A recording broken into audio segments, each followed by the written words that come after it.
We, as the Bicycle and Pedestrian Advisory Commission, want to begin this meeting by affirming BPAC's commitment to equity and racial justice.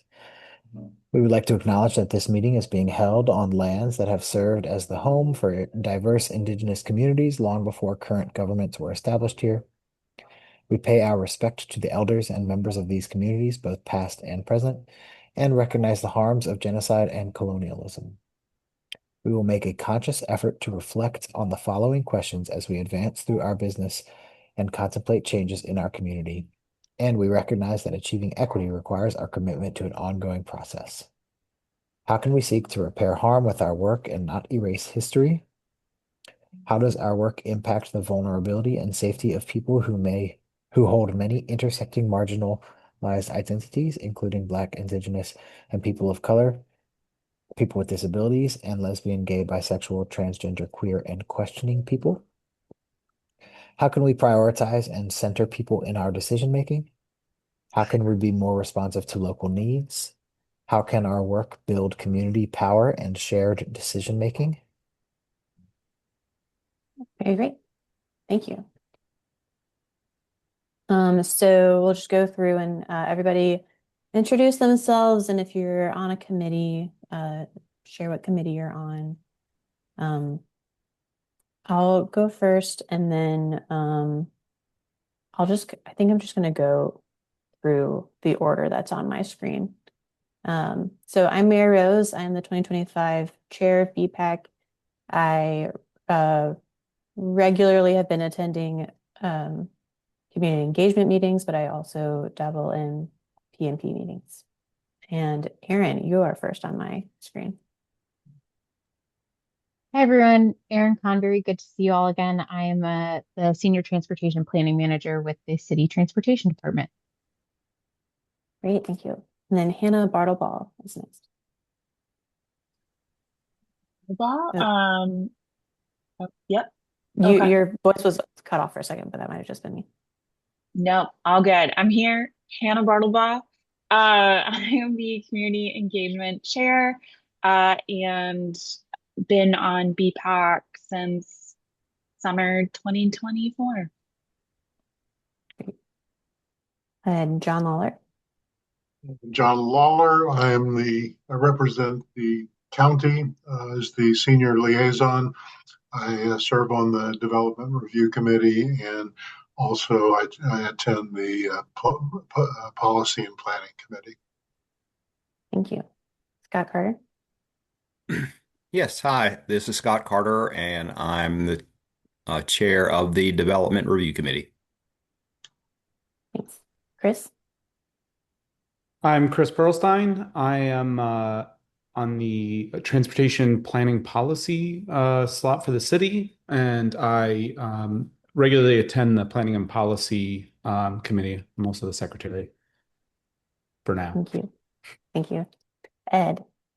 Hi, everybody. I'm Ed Rizzuto. I've been on the commission since 2018, and I participate in the Community Engagement Committee activities. Thank you, Ed. Anna Salvaggio. Hey everyone, Hannah Salvaggio. I'm with the City of Durham Transportation Department, Bike Ped Planner, and I'm the staff liaison for BPAC. Thank you. Andrew.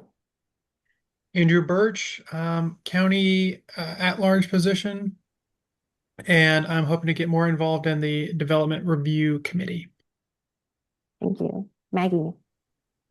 Maggie Green. I am on the Community Engagement Committee and I do our social media. Thanks. Jeff. Jeff McAlchuk. I am city at-large representative. I've been on BPAC since 2023, and the liaison to the city county bike walk plan. Thank you. Tony. Thank you. I'm Tony Reevy. I'm a at-large member from the county. I've been on the committee since the spring of 2024, and I attend the Planning and Policy Committee meetings. Thank you. Jordan.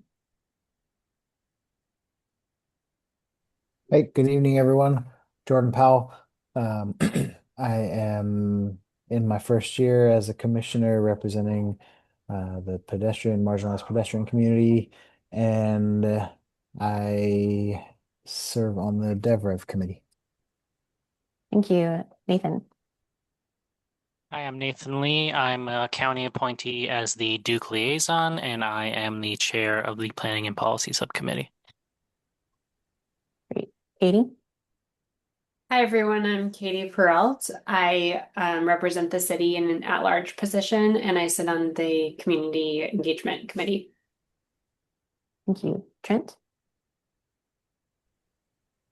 Trent Cormier. I've been serving on DevRev for the past year and a half or so, and I'm also the vice chair helping Mary Rose. Thank you. Nate?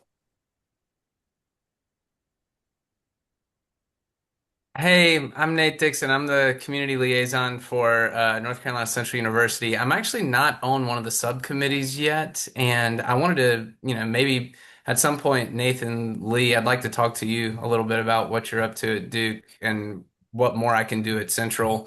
And yeah, I still haven't done an orientation yet either, so that's on the horizon.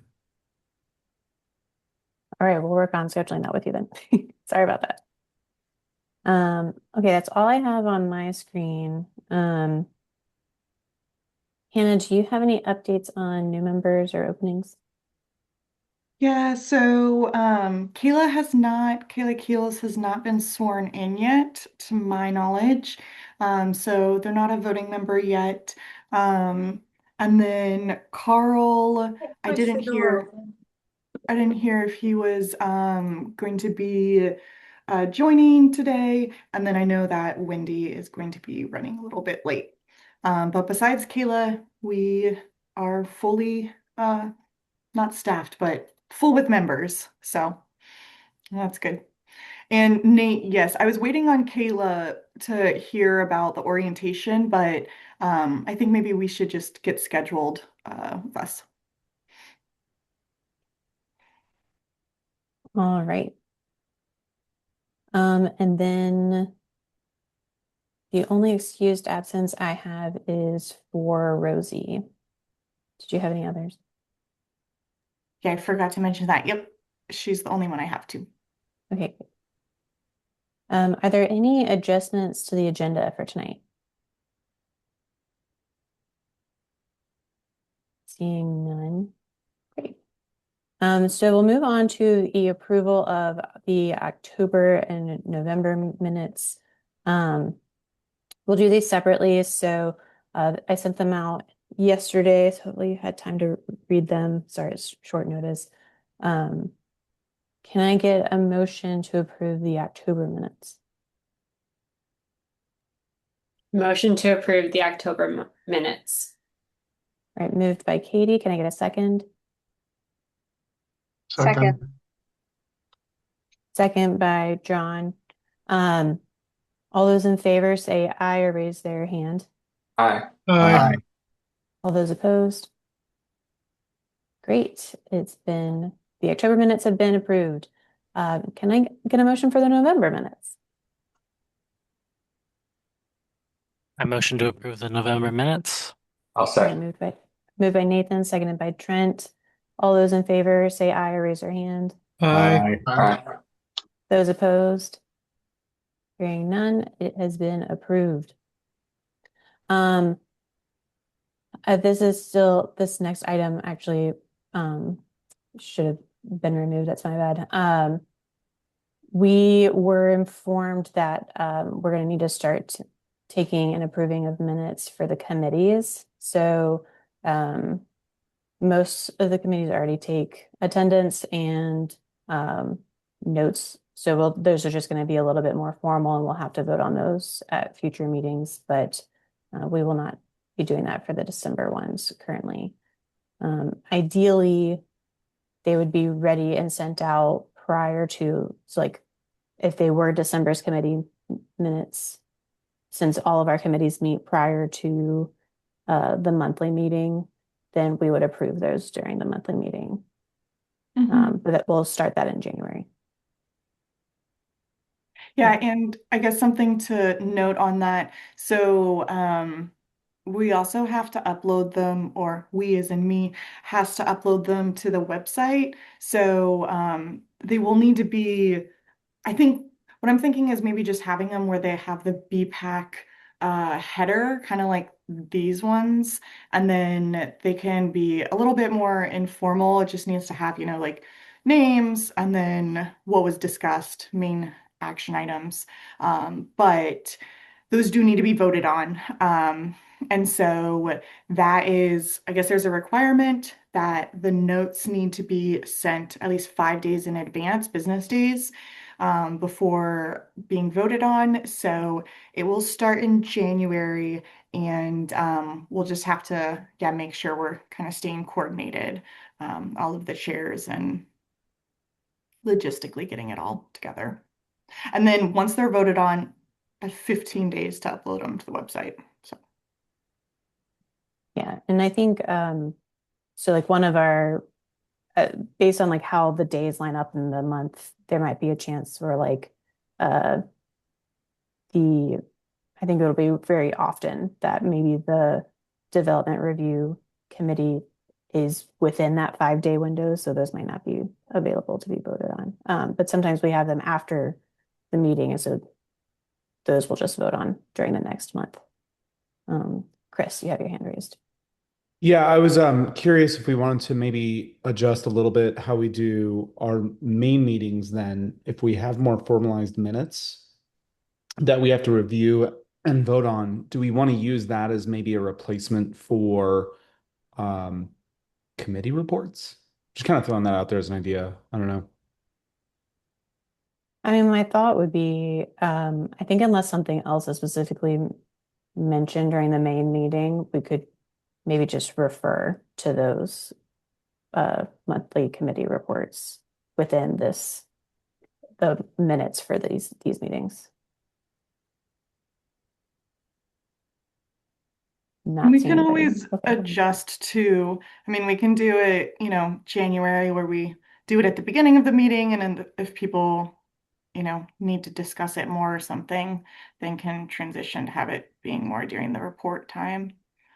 But yeah, just definitely don't want to have it where we forget to vote, so they don't stack up. Right. Nathan, you have your hand raised. But the full commission isn't at these meetings, so are we allowed to have the subcommittees themselves approve their own minutes like we do for this Yeah. meeting? Well, yeah, it has to be though where basically if it was where the subcommittee, like if that meeting happened before this meeting, then they could be voted on that way. But it has to be where it's just another public meeting where they can be voted on. So since it normally happens where the monthly one is after all of them, it would be the monthly one. Right. Yeah, and I know that sometimes the committees aren't, or they are being recorded, but I'm not going to upload the Zoom recordings for those. But if you do need them, like any of the chairs for um, taking notes or anything, y'all are always able to look at that. Jeff, you have your hand raised. Oh, you're still muted. Sorry about that. So I had basically the same question as Nathan, but I don't think it's a question of like the time of the month. If someone didn't attend the meeting, then how are they going to vote if the minutes are accurate? I just don't see how that would work. I mean, I certainly could vote, but how would I know if the minutes are an accurate representation of what happened if I wasn't there? Good question. Yeah, there's a whole blog post on it for North Carolina statute, and it talks about that because I guess other commissions have brought up that same question. But there is a way that you still can vote even if you haven't participated in it. You can look at that. I'll pull it up and put it in the chat. Thank you. Yes, Chris. Yeah, I'm kind of curious what's triggering this. You mentioned a blog post. Is this triggered by an interpretation of state law? Yeah, yeah, I'm not sure. Just got an email of all of the kind of legal things that we're needing to be doing, and that was one of the pieces where I was like, whoa, we are taking notes, but we're not posting them online. And then I kind of continued to ask questions, and that's where more clarification was given. So, I do want to throw out again that state law actually allows state law. Obviously, if we have different policies, that's a different thing. But state law does allow recordings in lieu of minutes. So if you record and make them available publicly, that's an option. I don't know whether we want to do that. I'm just throwing that out there. I know that we have our own Durham policies that the committees have to do minutes anyway, regardless. But state law is a little funky about that. I think we should reach out to the city attorney and the county attorneys to get their advice and recommendation since we are a city and county commission. for the recordings, Well, just for how we handle the minutes, how we handle the voting on the minutes, how we, whether the recording would suffice in lieu of the minutes. I mean, I think those are the folks that should be making the decision on how we operate, the city attorney and the county attorney. yeah, the attorney is the one who had given more clarification and sent the article blog post. Carl, I see your hands raised. I don't know if you want to provide a Yeah, little no, more I was just kind of curious. So it sounds like the attorney, I know there's a meeting with the city clerk as well about boards and commissions. So this is guidance coming to you from the city attorney? the clerks. And then I was, yeah, following up and asking questions. And then, yeah, one of the attorneys responded. Yeah, yeah. Yeah, I think that's right. I think obviously the clerk she oversees boards and commissions. So I think that, yeah, I think her guidance is something you gotta take seriously. All right. Well, January will be when we start voting on these, so we have a little bit more time to figure it out. But for committee chairs, just make sure that you are still taking notes, definitely getting the agenda, or not agenda, the attendees. And we might be able to work out some logistics before we actually need to vote on stuff. Is there anybody here from the public who would like to provide comment?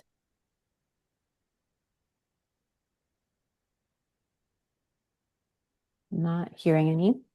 Great. Then we will move on to our guest presenter, which is Erin Convery. You might remember her from last month. Thanks, Mary Rose. Go on ahead. Yeah. I'm also glad to see, I noticed in your background, I'm glad we're not the only ones with crazy cats who lose their minds over the Christmas tree. Yeah. It was fun. She's sleeping now. All right. I'll go ahead and share my screen. Thanks y'all for having me again. Today, can y'all see the presentation up on the screen now? Yes. Okay, wonderful. So Mary Rose and Hannah asked if I could come share a presentation on an update on Transportation Department CIP projects. So to start, I thought I'd just I know we have some newer folks on the commission, so thought I'd start with just a brief overview of what the CIP is, the goals and process that go into its development, and then dive into that overview. We do have, I think it's at this point, right around 100 plus or minus CIP projects, so I am not going to go into detail on each one, but I'm going to share the types of CIP projects the department's working on, and then open it up for questions if there are any questions about specific projects. So to get started, just that high level overview of the CIP, as I mentioned. So I guess first of all, to start, I know in transportation, we are very guilty of using our acronyms. So when we talk about the CIP, we're talking about the Capital Improvement Program. And so sometimes we throw around budget, CIP, these all get adopted at the same time, but do focus on different things. The budget looks at the city's revenues, things like tax rates, fees, et cetera, and then expenditures like staff, service deliveries, programs, maintenance and operation, things like that. And then the CIP is a companion document to the budget.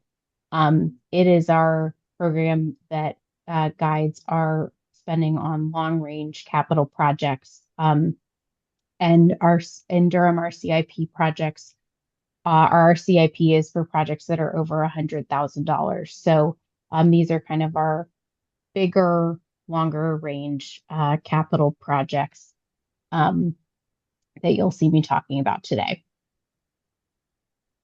As far as the goals that guide development of the CIP, the city of Durham has a strategic plan that guides kind of the overall budget and CIP goals. What you're seeing here is our current strategic plan, which is our FY24 to FY26 strategic plan. So the city is actually right now in the process of updating the strategic plan, our FY27 to FY29 plan. I know, I think Councilmember Rist is here today. Council's been doing some different work sessions and things like that to dive into that new strategic planning effort. But for past CIPs, these are the guiding goals from the city's strategic plan. A lot of the work that we do in transportation falls sometimes under this goal 5, the thriving and vibrant environment. When we talk about mode shift, providing alternative modes of transportation, we also hit goals related to equity, safety, things like that. And then we also have our department goals, which are adopted with or included in each annual budget. The transportation department has what we call this graphic only has 3, but we like to say the 4 zeros.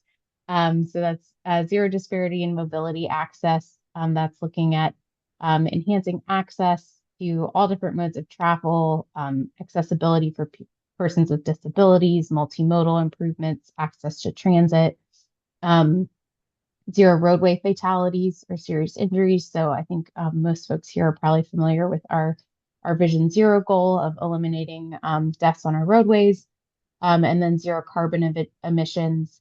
This is looking at things like converting our fleet to zero emissions, mode shift away from single occupancy vehicles, things like that. And then the 4th zero, which isn't on this graphic, is zero vacancies. And so that's looking at things like recruitment of talent, workforce retention, things like that. And that plays into the more of that staffing budget side of the puzzle that I mentioned earlier. And so this is a graphic that shows a little bit of how we approach the capital improvement process. So on the left, you can see this is not meant to be comprehensive necessarily, but kind of a smattering of the sources from which we pull our different projects for submittal for consideration in the CIP.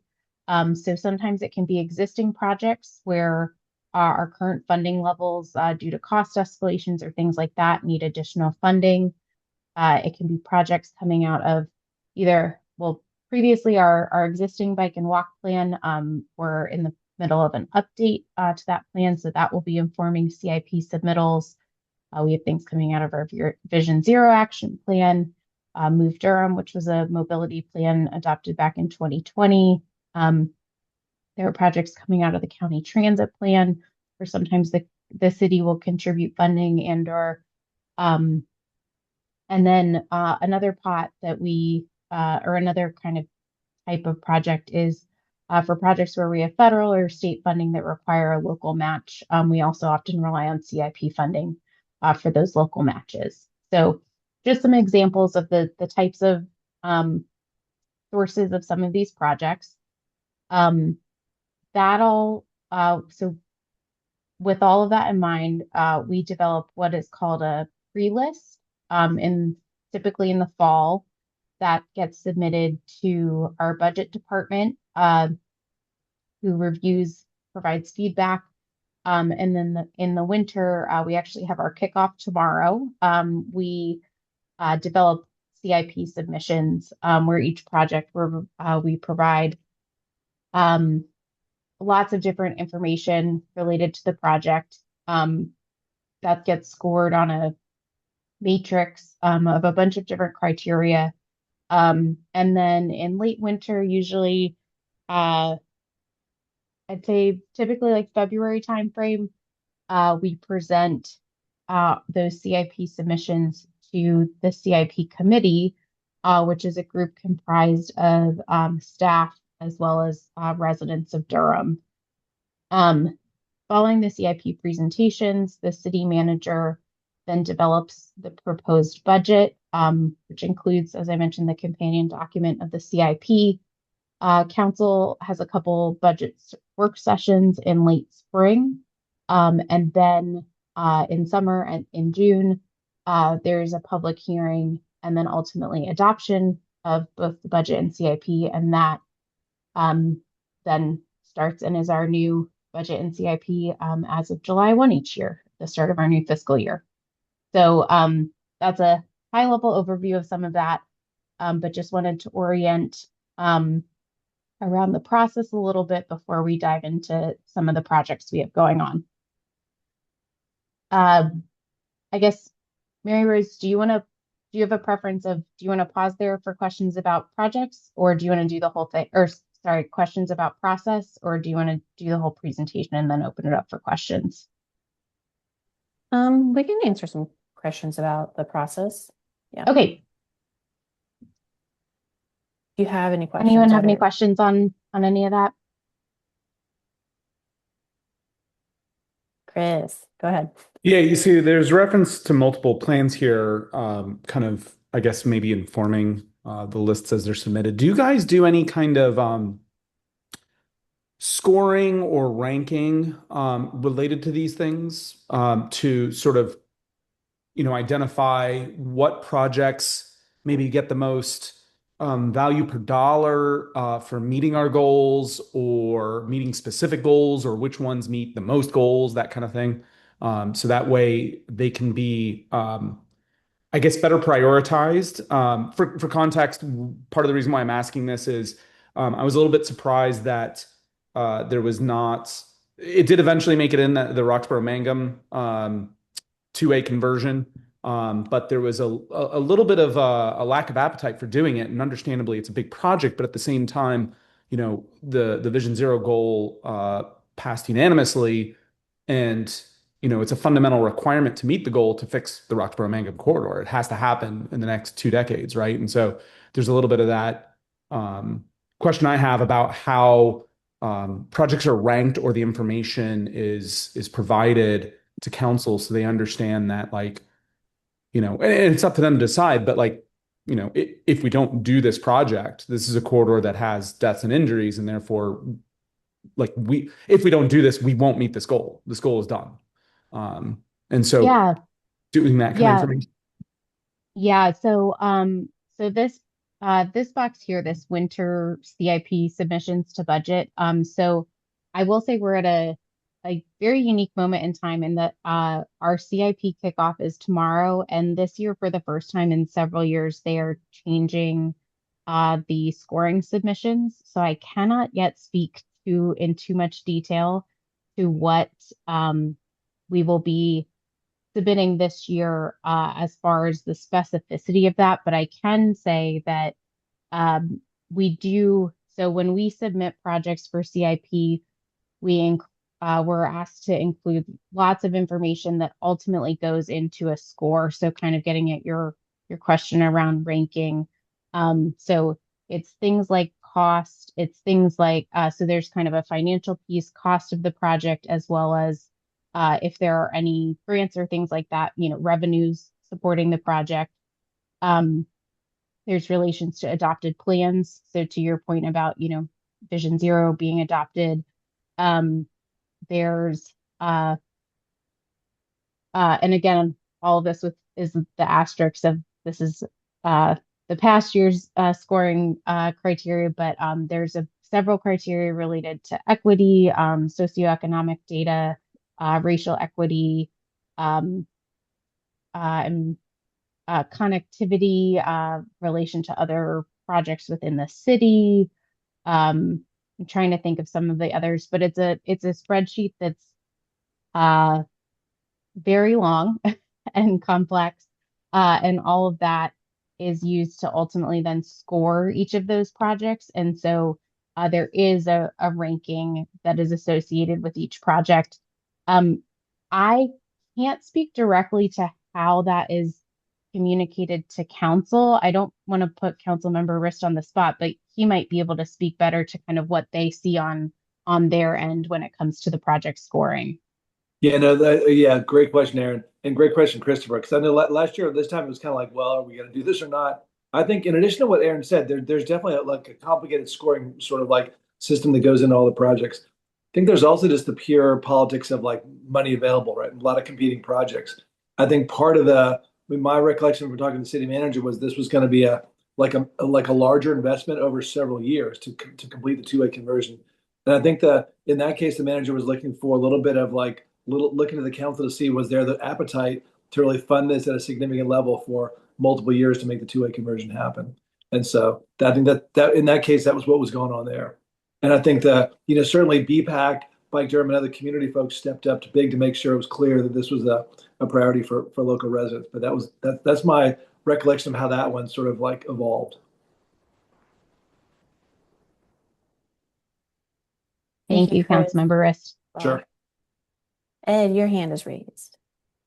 Yeah, I'm curious. You mentioned this part of the process is a staff, a review by a committee made up of staff and community residents. And I'm curious to hear a little bit more about that. What is the makeup of that committee, and at what stage are submissions or proposals? Like where does that fit in the process?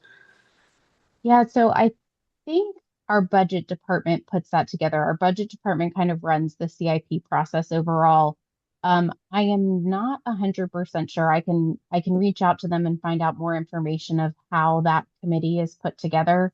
I know there are, on the city staff side, there are representatives from all sorts of different departments.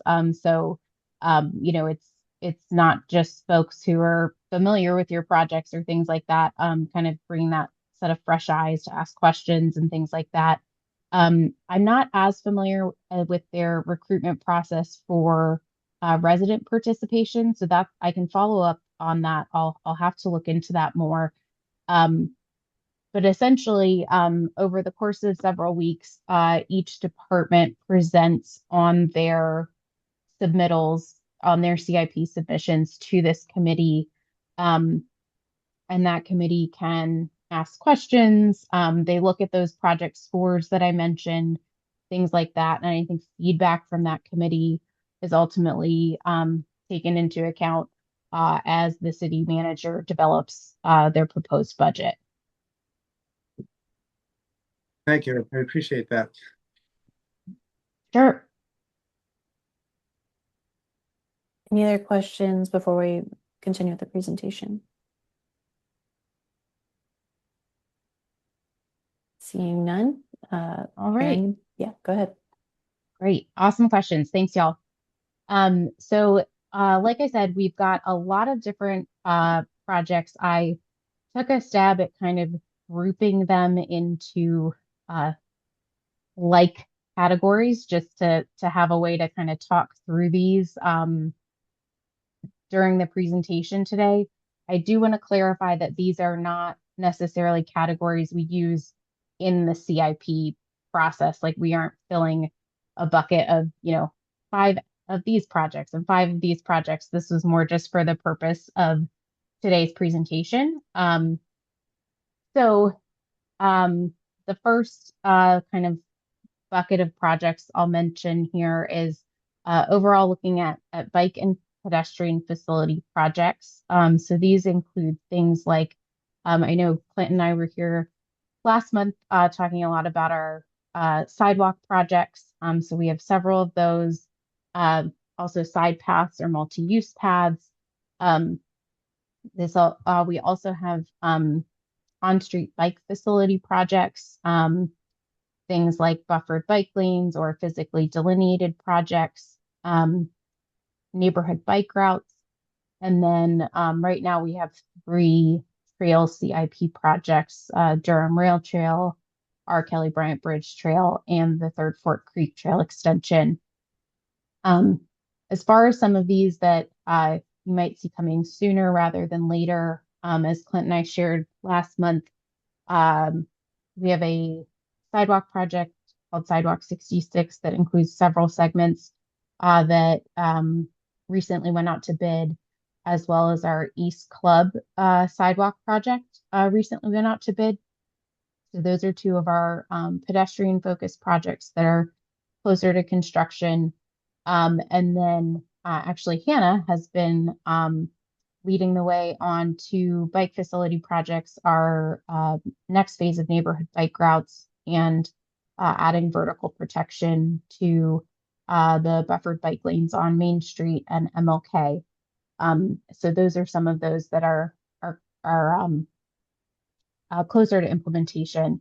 Our CIP, I will mention, does fund everything from design all the way through construction. So if we're contracting out design, sometimes we are able to use in-house resources for design, which requires less of a lift on the CIP side of things. But so CIP funds design, right-of-way, utilities, construction, et cetera. So when we talk about that kind of design, or sorry, that pipeline of projects that we spoke about last month, many of these projects are at different phases throughout that. We also have several projects related to intersection and crossing improvements.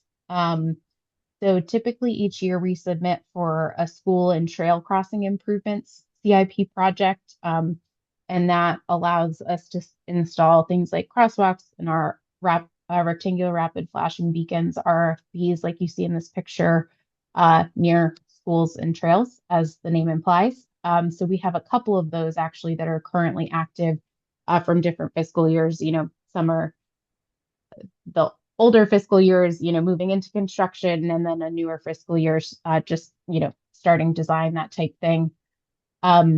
We also use CIP dollars for pedestrian signal upgrades, new traffic signals, roundabout design and construction. There's currently a roundabout at American and Maureen that's in design, and then also rail crossing improvements. This is a bit of a catch-all bucket because I think both of the categories I just spoke of could also be called multimodal safety improvements, but just to capture some of the other work we're doing, our CIP is also used for implementing the quick builds that came out of our Vision Zero action plan. So that's looking at quick build safety interventions on, right now, the CIP project is focused on city-owned high injury network corridors, knowing that we can move a little more quickly on city-owned roads, hence the quick build, and helping implementing some of the short-term recommendations that are coming out of the road safety audits, which were also an action from the Vision Zero action plan. I'll also mention here some of the corridor redesigns that are funded through the CIP. We just spoke earlier about Mangum Roxborough. Duke and Gregson is also in a feasibility study phase. The CIP funds different traffic calming projects. Right now, we have funding through what's called our Equitable and Green Infrastructure Program, EGI. That is looking at implementing traffic calming in 7 different neighborhoods throughout Durham. Um, and another big or another reoccurring CIP request that we make each year is for funding to help design and pay for restripings associated with roadway resurfacings. This is one where um, kind of, I think earlier someone mentioned kind of the cost to benefit piece. This is one of our most cost-effective ways to implement changes to our roadways is to make that happen during a resurfacing. So we do request funding for that each year because annually both the city and DOT have a resurfacing program. We also have several CIP projects right now that are a little bit on the more transit focused side. One of the big ones is the improvements at Durham Station. If you've been over at Durham Station recently, those are well underway. I'm sure you have noticed. But the picture you see here on the right is what that construction site will look like once those are complete. We also, I think I mentioned earlier, some of the projects that are funded through the county transit plan are also included in our CIP. So there's some funding for some access to transit improvements at different bus stops, transit signal priority, which is a technology that allows the buses and the signals to speak to each other and so when a bus is coming, for example, the light might stay green a little longer to help the bus make the cycle, and that really improves some of our bus speed and reliability issues. On the back end, so we've got the Durham Station improvements. We're also working, have a CIP project or a couple projects that are funding improvements and renovations to maintenance and operations facilities related to our transit operations. And then lastly, some funding to begin design of the Central Durham bus rapid transit line.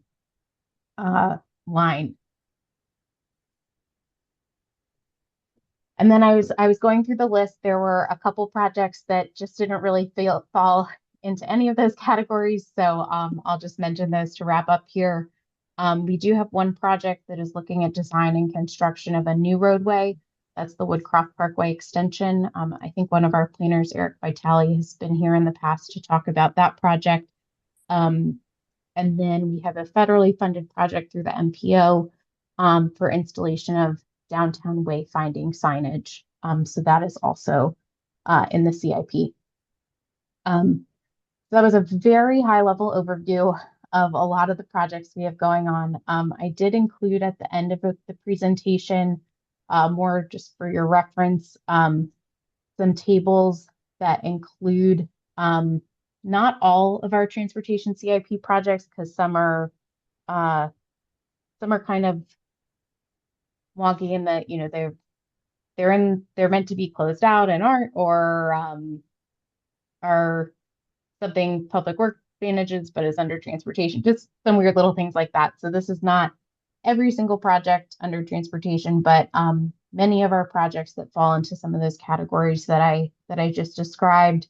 The information I included in these is from what's called the CIP stoplight report. It is something that is completed quarterly and provides status updates on the CIP. I will drop the link in the chat. This is also published on the CIP website, and council also receives the stoplight report. So this was just, I pulled some of that information into these tables in case folks had any questions about more specific projects. But I didn't think we'd be able to make it through all the tables without keeping y'all here till 10 p.m. So we'll just use those as reference as needed. But I will open it up for any questions about any of the projects we've got going on.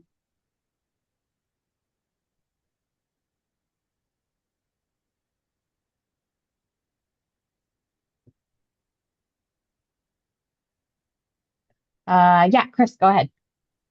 Sorry to be first again.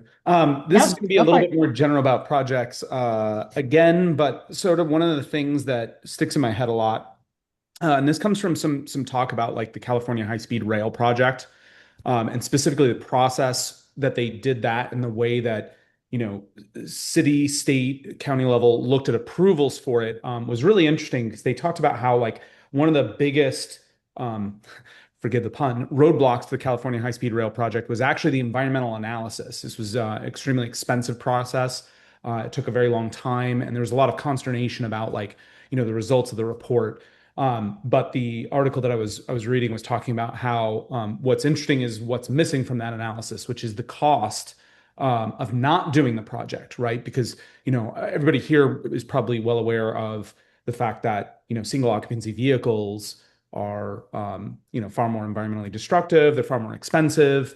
And you know, what is the cost of not creating this other option? And the way I start thinking about this in terms of you know, our projects, especially the bigger ones that transportation has to do, is you know, I had a conversation with a remain unnamed city transportation official who talked about the concern around taking over NCDOT streets, and oh, you know, the substrate may not be up to modern engineering standards, and there may be runoff issues, and we'd want to do this extended analysis and budget that before we agree to take it over. But what was missing again from this conversation was, well, what's the cost of not taking it over, right? And you know, we can probably make a rough estimate, and I know this work isn't free, but make a rough estimate of, you know, here's the average cost of a response to an injury accident at this scale, or a death accident. Here's the cost of the average impact of infrastructure with a crash, because we've had several power outages on the Duke Gregson corridor. These things have a quantifiable impact, even if it's somewhat challenging to come in. I know this probably isn't so much a question for you, and it's probably something I should be going to city council and yelling at Carl about. But you know, is that anything on anybody's radar to try to quantify the improvements here? Like once we implement some sort of Vision Zero project where we put in a traffic signal, we see a crash reduction, we quantify what the actual savings are there, or even like the economic value, right? So we know that when you slow traffic down, you generally see an increase in foot traffic to businesses, right? Um, you generally see an increase in property values, which means more property tax revenue for the city, which means more money for us to fund more projects or affordable housing or other things. So you end up in this like positive feedback loop. You know, is any of that incorporated currently into you know, the project analysis once it's presented to city council? And if it's not, and this is a matter of like resources that you all don't have, or have not been given that directive, is that something that is even within the realm of possibility? Yeah, I think I will say from a CIP process perspective, that piece of like the cost of not doing something is not directly captured in like the scoring matrix or any of the things that we talked about earlier. That being said, there is kind of a narrative piece. So kind of when we do these CIP presentations to the CIP committee, you are kind of making the case for a project. And so we do talk a lot about, especially in our department, you know, Vision Zero is one of the, you know, top things we're talking about when we're proposing these projects. Um, as far as that level of like economic impact analysis and things like that, we are not currently resourced to do that for every CIP submission. And then I think, you know, as you alluded to, I think some of those other considerations are are policy decisions that, you know, certainly staff could look at and things like that, but you know, are coming more from that policy perspective as far as taking on roadways and things like that. Aaron, if I can just jump in on that one too. I know that, Sure. yeah, it's a really good question, Chris. And I know that comes out of probably out of the Ezra Klein Abundance book. I've read that section too about the California high-speed rail. I think what I will say is, we have definitely, for some of the major projects that are on the table, like two-way conversion, like the South Ellerby Creek Restoration Project, like 505. I'm probably forgetting a couple of those. We've asked the manager, we just indicated, or like, let the manager know we want to move as fast as we can. And I know sometimes those approvals are like NCDOT or like US EPA, but sometimes it's our own approvals internally, right? And so, are there ways that we can speed up certainly the things we control, so that we're not like our, whatever it is, sort of like whether it's environmental and street services or other folks, water management at the city. So we're looking at that to make sure we're not ourselves slowing things down more than we have to. Thanks. All right. I didn't see the order that folks raised their hands in, but Ed is at the top left of my screen, so I'll go with that next. And this is probably a quick one. As I read through Sure. the list of intersection projects, I noted that the project that the city approved some years ago for work at the intersection of North Roxborough, where it crosses Lotta and Infinity, did not appear on the list. And I think towards the end of your discussion, you were mentioning that there are other projects that may not just be funded through CIP dollars, but do you have any sort of information about that Yeah, particular project? I do. So the rocks that particular project is actually a project that NCDOT is leading and Okay. managing, and so I did not put all of the um that was one of when I was just trying to comb through things. There are a handful, or I couldn't tell you the number. There are some lines and line items in the CIP that are our local matches for NCDOT projects. For the sake of, I guess, clarity of kind of what is a city run project, I did not include those in this list. For better or for worse, I can go back and add some of those if you're interested. One thing I will double check for you though is I know at one point that Roxborough Lotta Infinity intersection. So DOT funds their projects through a prioritization process called SPOT. Um, it's an acronym. And I do know, I believe in a recent SPOT process, that one may have been pushed out, and I'm not sure if that funding is still committed. So let me double check on that Interesting. for you. Okay. But that I don't know where NCDOT stands up with programming on funding for that one, but I can go back and double check. I would appreciate follow up on that. Thank you. Yep, Curious. no problem. Thanks. Sorry, I'm jotting down notes on some of my follow-up questions here. Give me one sec. Okay. Did you have another question, Ed? No, that's it. Okay, great. Jordan? Yeah, hi Aaron. Thanks for the presentation. Um, I'm curious what the impact cost overruns are having in the annual CIP process. I mean, you mentioned Spot, and we see in the STIP projects are regularly getting uncommitted now because of that exact problem. It's something we're seeing kind of across the industry. Is that something that the city has run into in the annual CIP process lately? Is there any talk about how to get more accurate estimates or anything like that? Yeah, so we have seen, as you mentioned, costs escalating a lot the past several years. Where we see that play out in CIP, I'll go back to this slide, is um, it is not uncommon for a good number of our CIP submissions every year at this point to be for existing projects to shore up some of those costs. That being said, the bond that we came and spoke about last month has been really helpful in that respect. essentially anything that is funded by the bond is something we would have been coming in and putting in a new CIP or a CIP request for an existing project. So that has definitely helped. While costs are still escalating, I will also say my understanding from our partners over in environmental and street services is that their last couple of sidewalk projects that they've bid have come in pretty close to their estimates. So on the estimating side, we're feeling comfortable around some of this. That being said, the estimates are getting higher and higher as costs increase. So we do, in addition to the CIP, we do also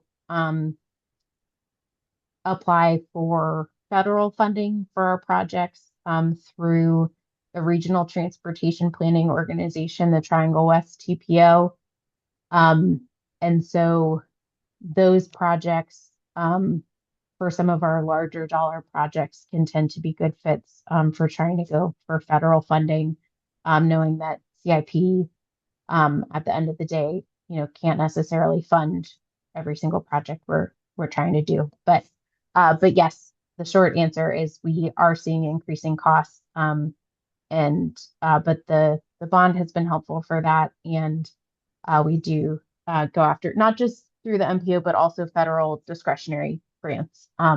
So things like the Durham station improvement that I mentioned, some of our transit emphasis corridors have federal grants associated with those as well. And if I could jump in real quick, I know Wendy's got her hand up, but just on that question, Jordan, I think it's a really good question about costs. And I think what happens in part is that with these increasing costs, we end up having projects that sort of like that don't get completed in 1 year. And so they drag around to the next year to get more funding to complete them. And so we end up getting like CIP a little bit kind of clogged with projects that are trying to get done. And there's so many different competing priorities. We tend to sort of like fund things, a bunch of things to sort of like over a couple of years as opposed to simply getting it done in 1 year. And so part of, as Aaron was saying, part of the bond was actually clear out a lot of these projects that have been there. We've been trying to finish and just want to get them done so we can actually get a new sort of slate of things on the CIP the next year so we can actually move forward and not just be like continually trying to like complete projects that have been on the books for a couple of years. So that's a great question. Thank you. Yeah. Commissioner Jacobs? Thank you. And I'm sorry I'm joining the meeting late. So I missed a lot of your presentation, Aaron. I did look at the slides beforehand, but I'm sorry I missed that. That's okay. Yeah.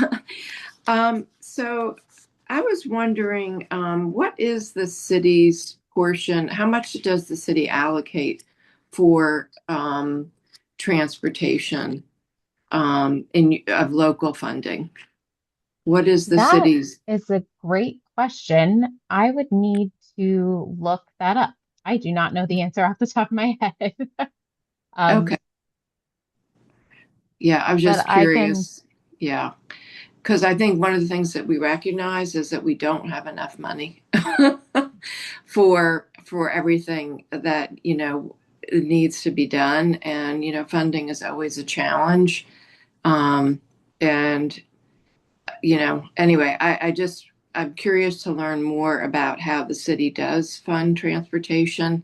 And Carl might be able to answer this. Do you allocate a certain percentage of your budget, or do you allocate a certain percentage of tax dollars?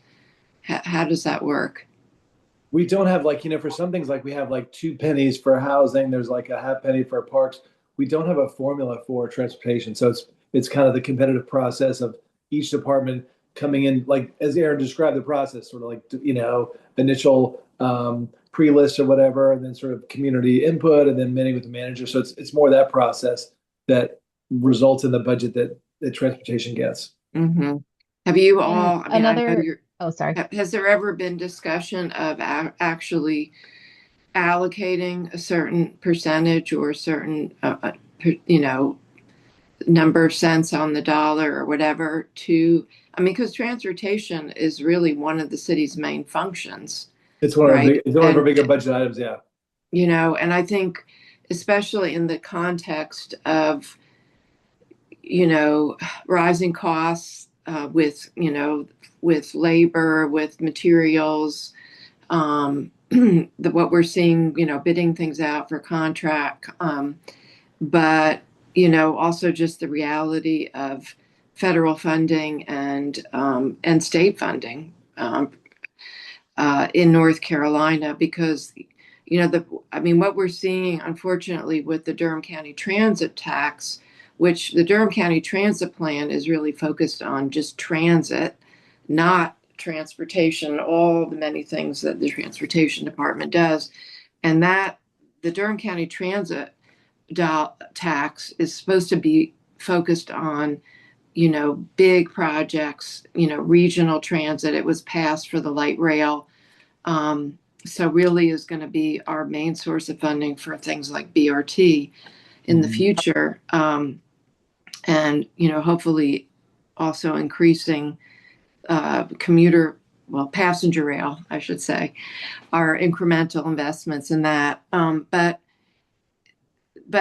we're seeing a decline. Actually, I've gotten some recent reports from our staff that we're seeing a leveling off of all of our sales tax revenue in Durham, and that's also impacting the revenue coming in for the Durham County Transit tax as well, and is going to even impact our financial model because the plan is over the next 20 years. So, in other words, we're going to need to be looking for other funding sources for, all the immense needs and projects that we have. And related to what Chris was saying, I think is really important, especially when we were going to have to be going out and kind of selling this to taxpayers, whether it's through designating taxes or increasing taxes or another bond. I think what Chris is saying is really important when we're trying to sell these investments, because I am really worried about our ability to deliver on all of these projects that are so important. Anyway, so that's what I was asking about the budget. I'd be really curious about that. The other thing I was curious about is, like, what are some of the things, Aaron, that, as Carl was mentioning, we all can improve on getting projects executed. This is a challenge for everybody, but and I'm just wondering, what are some things that you feel like the city has been implementing that maybe in the past year or two that have helped with project delivery, and what do you also have any ideas of things that could be done that aren't being done yet? Sure. So I think one of the big bottlenecks we face, particularly on a lot of our pedestrian focused projects, is when it comes to right-of-way acquisition. Um, a mile-long sidewalk project can take a little sliver of dozens and dozens and dozens of parcels. And so that process can be very time intensive. Our real estate group is housed within our general services department, and they have been working on staffing up recently. And so I think we've seen there were some vacancies over there. So we've seen some improvements with that. We've also been experimenting with contracting out more of our right-of-way acquisition to expand staff capacity. And so building things like contracting out right-of-way, contracting out even things like construction management, things like that, building that into project budgets to try to make sure that staff capacity is less of an issue, not to say it's a non-issue. So that's definitely one piece. Another piece we've been working on is kind of right sizing which of our projects are well suited for federal funding requests through the TPO. We have found that for smaller dollar projects, the additional, to Chris's earlier point, some of the additional approval steps and processes that we go through with NCDOT administration and things like that. That can add a very significant amount of time to project delivery. And so making sure that the projects we're submitting for that funding are big enough and high dollar enough to kind of make that quote unquote worth it, I guess you could say. So those are a couple things that come to mind off the top of my head. And I guess tying that into CIP, last year we actually ended up defederalizing a couple projects. So through CIP, we requested some additional dollars that allowed us to free up and kind of give back those MPO dollars. And we've been able to move more quickly on those. Those are our neighborhood bike routes and vertical protection projects. And those are design is complete on those, and we're hoping to head out to bid in early 2026. So I think in general that that strategy has worked well for us on some of those particularly smaller dollar projects that are kind of within existing pavement where we're not having to deal with right of way and things like that. We found that those are not good fits for all the additional baggage that comes along with federalizing a project. So yeah, that's a handful of things. I'm sure there's many more, but those are two things that come to mind. Thank you. Sure. Jordan, I see your hand is raised again. This will be our last question, and then we need to move on to new business. Okay, sorry to hog the mic. Aaron, I noticed our Durham CIP has very few capacity improvement projects. There's, I think, fitful widening on there, but maybe that's the only widening project, which for BPAC commissioners is music to our ears. But is that just by nature of the fact that those types of projects are on DOT routes and would go through spot prioritization, or is that a kind of intentional decision that the city's made on how to allocate CIP funds for transportation projects? Yeah, so I think I'll go back to uh, our department goals here.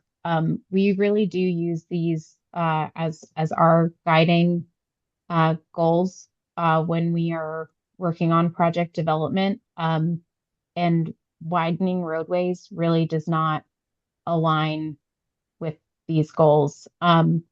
We also the we oh we so NCDOT does have projects that they do that look at widenings. However, I will mention that our regional transportation planning organization, the Triangle West TPO, the board has as a matter of policy does not we do not include roadway widenings in our long range regional transportation plans. I think there's a handful of exceptions. I think in a couple cases for that might include managed lanes or things like that when widen but also provide better access for transit, things like that. So it is a kind of a matter of policy, and then also even getting down from that kind of like regional board level all the way down to thinking about things like our department goals. We're really trying to focus on these, and roadway widenings do not do that. Great. Thank you. Yeah.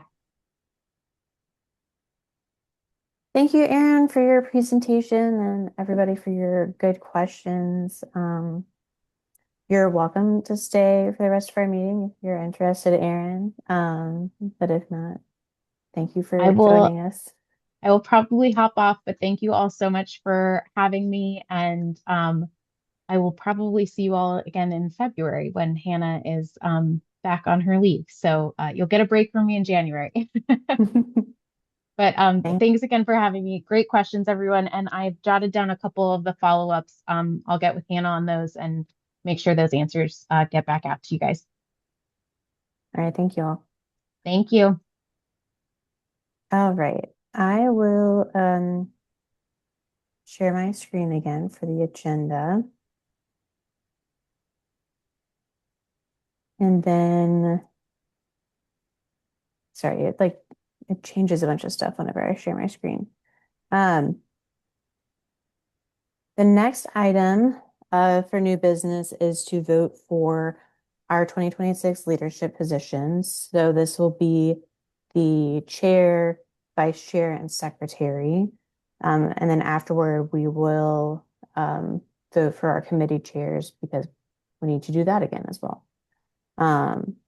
So to start off, is there anybody who would like to nominate themselves or anybody else for any of the positions? I will say I'm interested in vice chair, but I am also interested in not being secretary. Anybody else?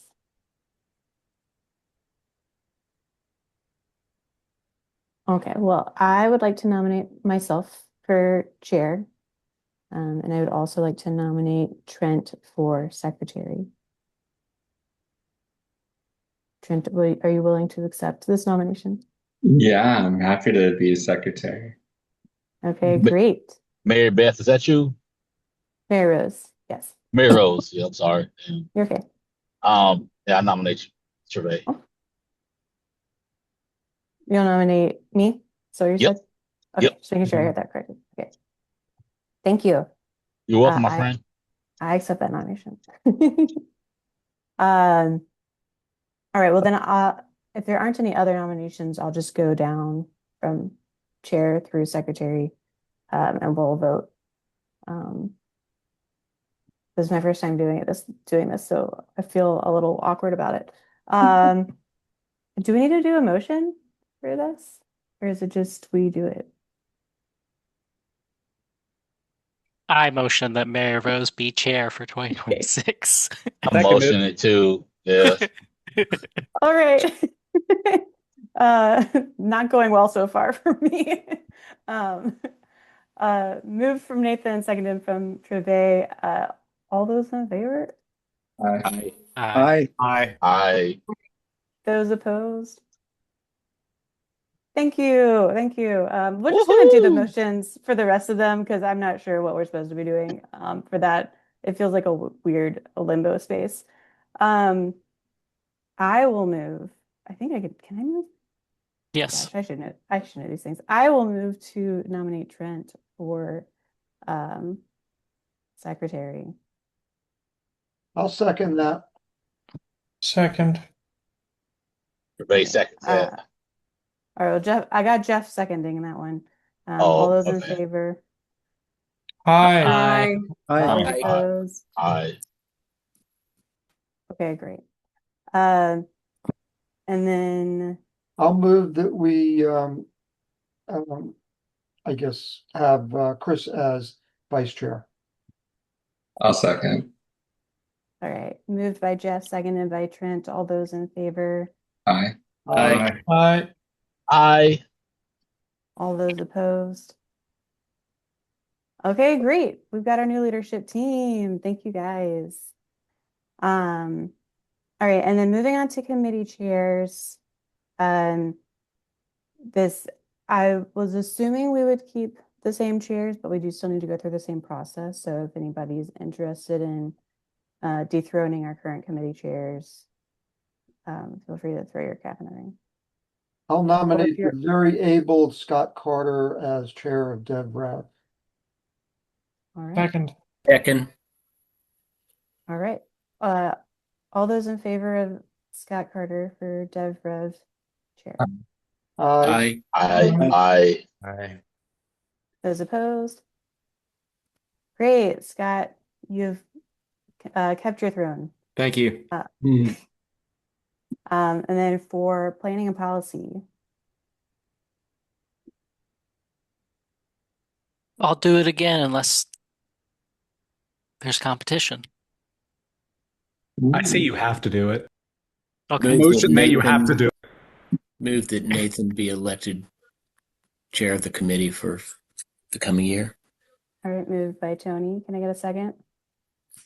Second. Second by Chris. All those in favor? Aye. Aye. Aye.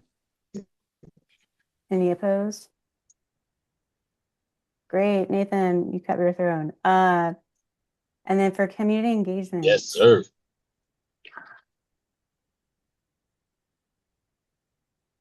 Nominate myself unless someone else I'll is nominate really Hannah super- Bartlebot to do a second term as chair of the Community Engagement Committee. Second. Second. Oh, I'm in Everybody's favor. excited about it. All right, I'm Yes. gonna get Trevay on this one. He's been eager to get a second. Great. All those in favor? Aye. Aye. Aye. Any opposed? Great, we did it. Woohoo!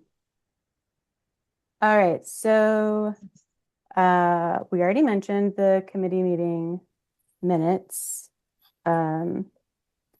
which this is starting in 2026. Are there any other things that we maybe missed, Hannah? I added some of the chat conversation around the rules to the end of this document so that we can have those for the minutes. Yeah, no, I don't think we had anything else. I did email the clerk's office and the attorney I was talking with, so I'll follow up if I have anything new to report on it. Okay, great. Okay, so the next item is a reminder / announcement that the BPAC retreat will be on Saturday, January 10th at City Hall. I believe have we confirmed innovation? Yes. Yeah, so it'll be the same space that it's been the past couple of years, the Innovation Lab. And yeah, we'll have it where the doors are open, starting, I think it would be probably like 8:30, and security will be there. So people will be able to get in either 8 or 8:30. So we're gonna have the retreat. I mean, obviously get there early. Scheduling from 9 to 3.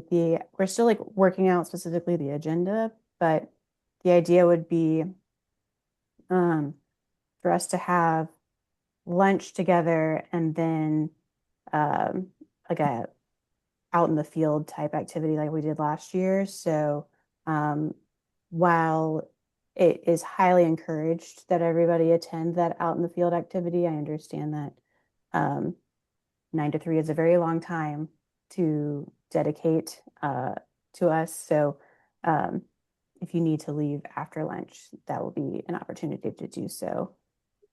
And I discussed earlier in a different meeting with some other people from Transportation Department on what we could do as that outdoor activity. And so, unless I'm remembering this wrong, Hannah, because you were there, there is the city is updating the bike hike map as part of the bike plan update. And in the current bike hike map, there are sort of like designations or tiers for how comfortable a bike route is. So they want to reassess those and maybe make a bit more specific tiers for like what is comfortable for maybe a child versus a professional cyclist or something like that. And that's sort of like the breadth of the tiers. So I was thinking based off of that conversation, because they would like some feedback on how to rank those roadways or bike facilities, that could be our activity. Not necessarily all of them, but like maybe the ones that are downtown or within a reasonable walking distance to City Hall. Yeah, and I think also, so it's going to be, I'll put in the chat what the current bike hike map looks like, so you can kind of reference it. But I don't think it would take like 3 hours or anything, but definitely will be very useful to have BPAC's feedback on. And it actually works perfectly with the timeline for this project as well, because we're needing to kind of have all of our comments in by the middle of January to be finalized. So this would be a super helpful thing and kind of interesting as well, I think, for everyone in the group. Jeff, your hand is raised. What about having a walk around downtown and just scope out like what intersections we think can use improvements, whether it be signals or signage or anything? I like that idea. Yeah, I think we can try to do both, especially as like I just recalling from the meeting earlier today, Gear Street was one of the ones that was highlighted, whereas like different sections of Gear Street might be more comfortable for everyday bike riders, but as you get farther away from downtown, it becomes a more like experienced user roadway. So like as we're approaching different parts of the bike hike map, I think we should also be assessing the current built infrastructure for things like that.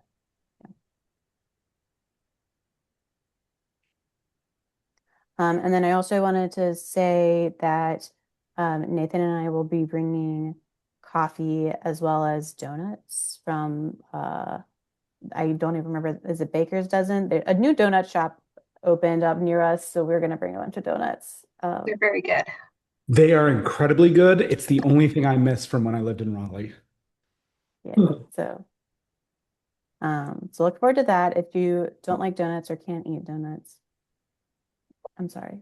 But there will be coffee as well.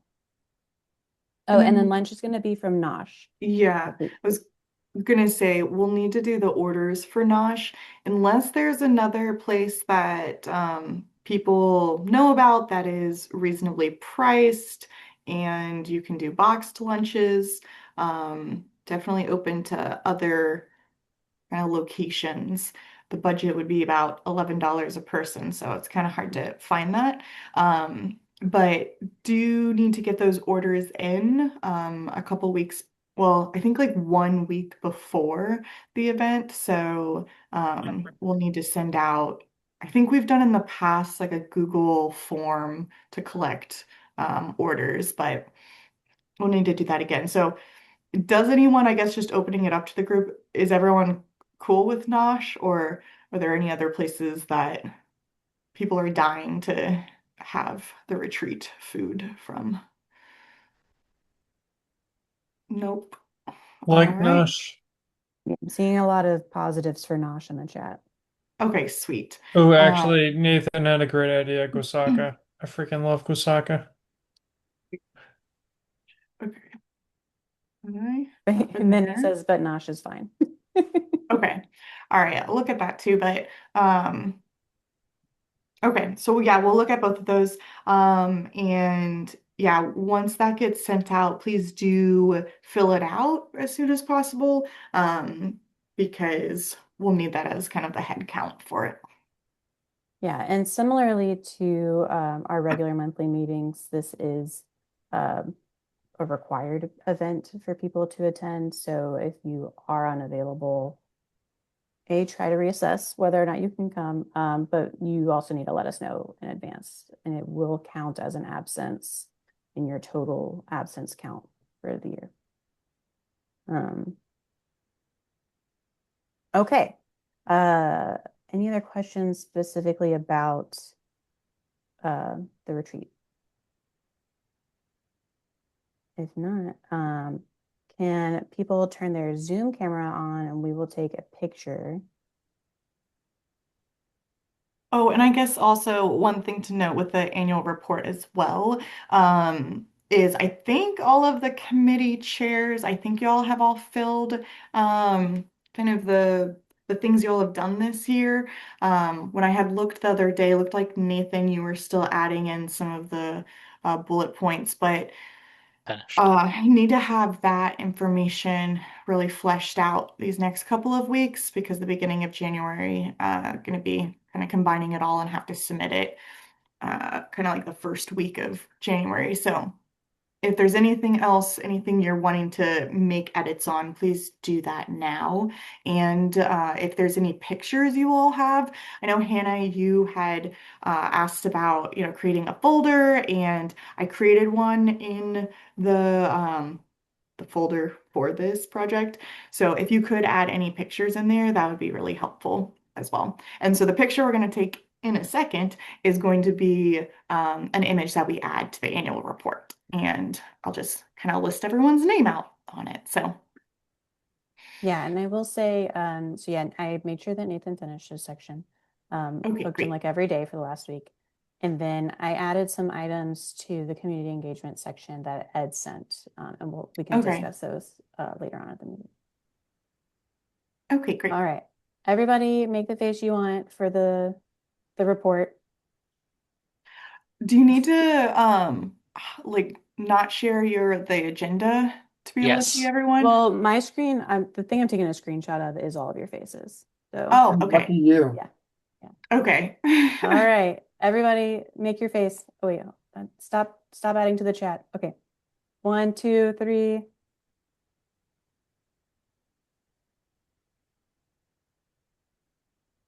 Great. Okay. I just take some time to like drag the thing across. Awesome. Let me, Are our eyes all open, Maris? let me find the photo. But I think so. It should just. Oh, Andrew, should have had your baby in the picture. You could have been the newest BPAC member.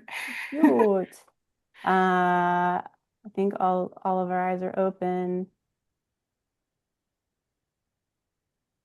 Yeah. Great. Great. That looks Awesome. awesome.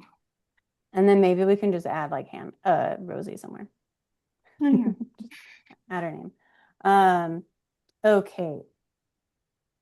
Great. Moving on to committee and liaison reports. We'll start with Wendy.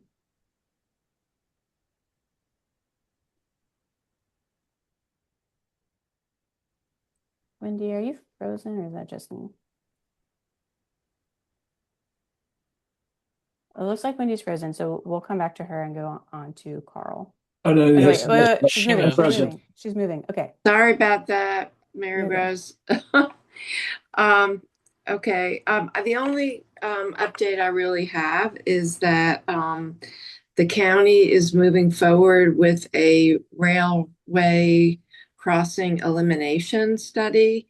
We had gotten a $1.4 million grant from the federal government several years ago. It has taken quite a long time to execute that federal grant. Luckily, it didn't go away, so that's really good. And we have just we just approved the contract for the consultant who is going to do the plan, and it's looking at Plum Driver. No, I'm sorry, it's looking at it's Plum Driver and Ellis Road crossings in East Durham. And then we'll be studying those intersections and making recommendations for how to mitigate safety issues there. So it's really exciting because, like everything else, the first step for getting funding to do anything is to have a plan. So once we get the plan completed and get it approved, we can then move forward with addressing the issues. There's been 29 accidents, fatalities, actually, pedestrian, bike, car fatalities at those intersections over the past few decades. And so this is really important for Vision Zero, but also for our strategy of incremental implementation of expanded passenger rail in the railroad corridor. It's going to be important that we address issues like this to be able to increase our rail service So we're excited to move forward with that, and that's really the only big news I have to share. Happy to answer any questions. I have a question. Have there been indications from NCDOT that they are going to expand their current pedestrian service, not pedestrian, passenger rail service? Yes, Like yes, okay. absolutely. Carl and I are both part of a regional passenger rail subcommittee, and NCDOT Rail Division is really committed to expanding rail service. And the North Carolina Railroad has been, I think they were at one of our meetings, but they, NCDOT Rail Division is participating in a number of corridor studies. We got grant funding to studies, corridors like Raleigh to Charlotte and, Raleigh to Wilmington and Raleigh to Asheville. So the state is actually studying all these different rail corridors right now. Durham is a part of many of them. And the corridor that does go between, Raleigh, Durham to Charlotte is just a very key corridor, a part of any rail, passenger rail expansion. And so, yes, and NCDOT Rail is very enthusiastic. As a matter of fact, they came to Carl and I and asked us to please ask them do a study, right? To do a study, ask them, because they can't do anything unless local elected officials actually request that they do it. But they asked us to study putting a new station at RTP, because right now there is no rail station at RTP. And so we did that. Our boards all approved that and approved letters and all that. And so now they are looking at, that's part of our planning now, is to build a passenger rail station in RTP with NCDOT Rail leading that study. And then a few, I don't remember how many feet away is the Triangle RTP multimodal hub, which will be for BRT, bus, bike, pedestrian, everything. So the idea is to plan the connection between those two stations as well. So yes, they are actually fantastic. The rail division is really good. I'll go to Jordan and then Tony after. Commissioner Jacobs, just if there's an opportunity for BPAC to be involved in that study, if there's a steering committee or any type of role that we can play, an advisory position there, I think that would be important. I live fairly close to all three of those, and certainly see the benefit of closing them from a crash standpoint. And railroads love closing crossings, but that also inhibits access for other modes sometimes. So if there's an opportunity for us to be involved, I think that would be great to explore. Yes. So we just approved the contract last Monday. But I know, yeah, so I will definitely pass along to our transportation director, Alan Beckman, about how to involve BPAC, because I know there will be a lot of public engagement for sure. So, but I will specifically pass that along. Thank you. Thank you.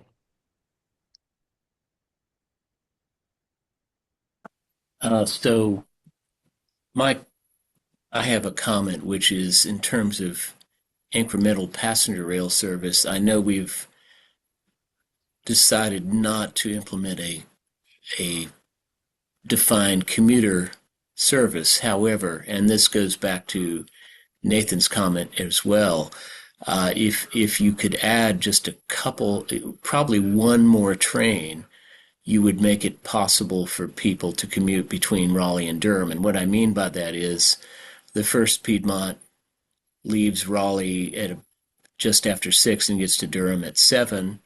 But what's missing is for Durhamites is a train going the other way towards Research Triangle Park and Raleigh early enough to make it feasible to use that for work/commuting purposes.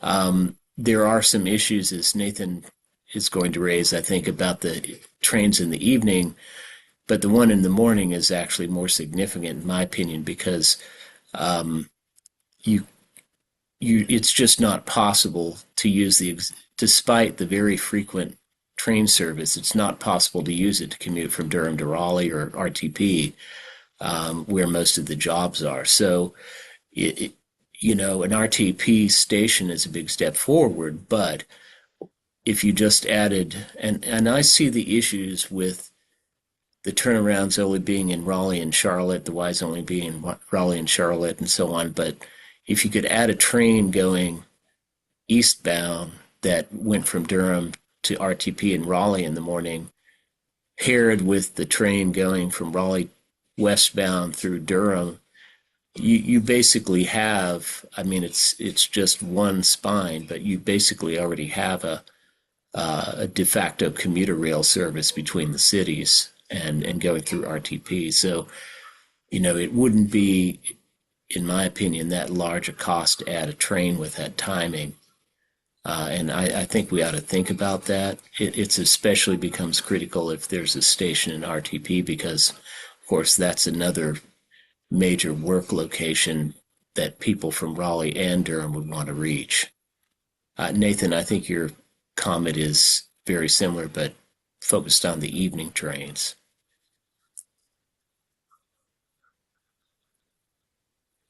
Yeah, my comment was going to be to ask NCDOT to have another train leave Raleigh in the evenings, because currently the Carolinian is the last one that leaves Raleigh. It leaves at 5:30, and then 2 more trains arrive into Raleigh from Charlotte. Right. And so it would be nice if I could go get dinner in Raleigh and be able to come home. I don't know. It just seems crazy that the last train leaves Raleigh at 5:30, but like 2 more trains arrive after that. But, that's NCDOT's thing. Tell NCDOT we want more trains, I guess. Right. In all At least- directions, all of the time. And at also tell least- them that Winston-Salem is putting their station in the wrong spot. It might be too late for them to unmake that mistake, but they're wrong. There's a service parking lot in the middle of downtown, 2 blocks away from their bus station. That's where their train station should be instead of way out on the edge. I don't live in Winston anymore, but they're doing it wrong. Right. At least the evening trains are already amenable to a minimal commuter service. And so really to make that feasible, all you need to do is add a train in the morning. Thank you for all this feedback. I don't know when we're having our next meeting, but when we do, I know Carl and I will make sure to raise these issues. As you know, it's Amtrak, so it's getting Amtrak to expand their service. They did add one more route about, I guess, this past year. So now we're up to 6 per day. But I will definitely pass along exactly what you all have said. I know one of the, so it's working with Amtrak and then also with Norfolk Southern and the North Carolina Railroad on really Norfolk Southern on the freight routes. I know is also what some of the negotiating is around freight using the corridor. And so that's why we want to make improvements in the corridor so that we can run another track and not have to worry about the freight. Yeah, no, and Commissioner Jacobs is right. I mean, in your questions have gone the right direction. Essentially, the way we're building at this point, building passenger rail in the triangle is by adding more frequent service on those existing lines. And so I think that would be the next step to add another, train that comes back later from Raleigh. So I think we don't have timing on that, but I think that is exactly the strategy to, over time, as ridership is strong there, to kind of keep adding. And the other thing is we're not calling it commuter rail because there is a there is no funding for commuter rail federally now, and there's a real bias against it. But it's just a matter of words. And to your point, to all of your point, Nathan and Tony, is like, well, we can basically create the same thing. Right. We just don't have to call it that. We can Right. call, because there is money for passenger rail. Right. I mean, the route is already there. You just, you could have the ability for people to go from Durham to Raleigh in the morning for whatever purpose they want, if you just added one more train eastbound. Great, thank you all. We'll move on to Carl for your report. Yeah, and I'll be quick because we just had a long conversation about the city CIP, which is great. Just a couple things to add. One is that in our work session today, we also approved 3 more contracts for sidewalk work, sidewalk repair. That's both sidewalks funded by the bond as well as sidewalks funded by the CIP. So we're trying to keep this stuff moving. So it's always good to see those things pop up on our agenda. The other thing I was going to say is we had a really interesting discussion. I think PPAC folks might be interested in this.